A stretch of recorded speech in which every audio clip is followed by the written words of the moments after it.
Daniel Noboa, un año de gobierno.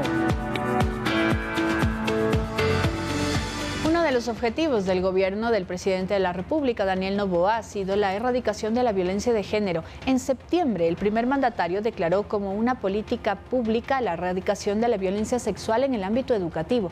Además, durante su primer año de gestión, los casos de femicidios se redujeron considerablemente. Esto también a propósito de que hoy conmemoramos el Día contra la No Violencia de Género.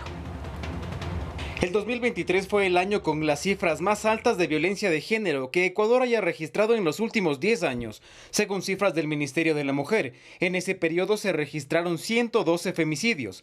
Y por eso uno de los objetivos de Daniel Noboa al asumir la presidencia el 23 de noviembre de ese año fue la lucha para la erradicación de la violencia en Ecuador. Y los resultados a un año de gestión son bastante visibles.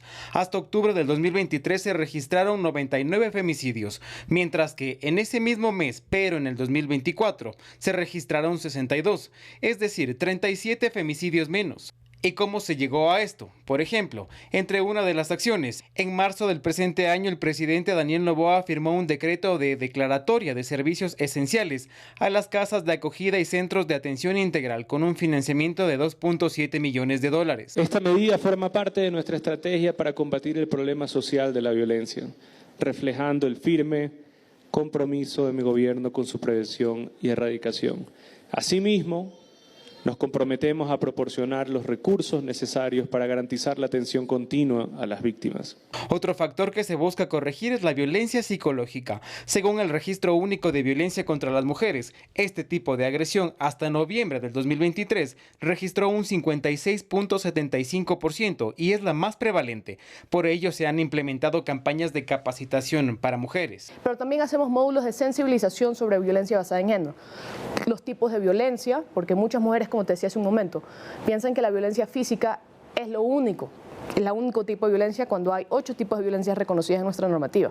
Y también cómo funciona el círculo del maltrato, y lo más importante para nosotros es que sepan dónde pueden acudir. Además, en septiembre el primer mandatario declaró como política pública la erradicación de la violencia sexual en el ámbito educativo hasta el 2030, donde trabajarán las carteras de Estado, Salud, MIES, así como la Judicatura y la Fiscalía General del Estado. Para entregarle al país esta herramienta para abordar los casos de violencia sexual que puedan existir en las aulas, ¿no? Entre otras acciones del actual periodo está el Proyecto ANA, liderado por la primera dama Lavinia Balbonesi. El Proyecto ANA es un programa que busca prevenir y erradicar la violencia contra las mujeres y niños en Ecuador. En su primera etapa, el Proyecto ANA cubre 5 ciudades en las provincias de Pichincha, Azuay, Guayas, Orellana y Manabí. Edison Saavedra, Noticias 7.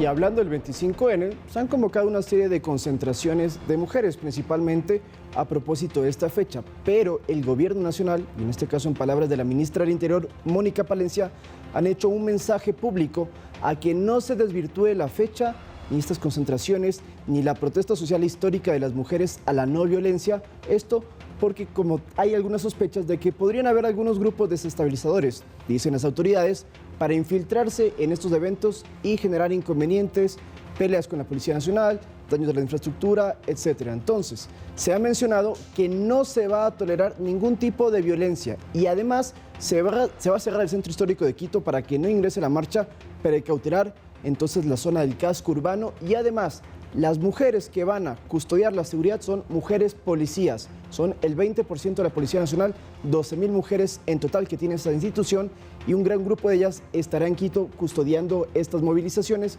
Escuchemos las declaraciones del bloque de seguridad. Según información de inteligencia, se estaría organizando manifestaciones que abarcarían zonas a las que Policía Nacional y Fuerzas Armadas no van a permitir el ingreso. Está restringido el acceso al Centro Histórico Patrimonial de Quito y por ello el recorrido habilitado para el tránsito vehicular es el siguiente. En sentido norte-sur se realizarán los desvíos desde la avenida Patria hacia el oriente y occidente de la ciudad. En sentido sur-norte estará cerrada a la altura del puente del Sena, avenida Maldonado, sector La Recoleta, para poder desviarse hacia la avenida Velasco Ibarra. Es importante indicar que nuestras servidoras policiales realizarán el control de las marchas convocadas para mañana, por lo que solicitamos respeto y consideración para nuestras damas de la paz y también para las manifestantes. Es falta de respeto a la autoridad hacer cánticos agresivos en contra de las fuerzas del orden. Y el Gobierno Nacional informó que tras varias investigaciones realizadas sobre las movilizaciones convocadas el pasado 21 de noviembre, se identificó la participación de varias personas vinculadas a la Revolución Ciudadana. Veamos.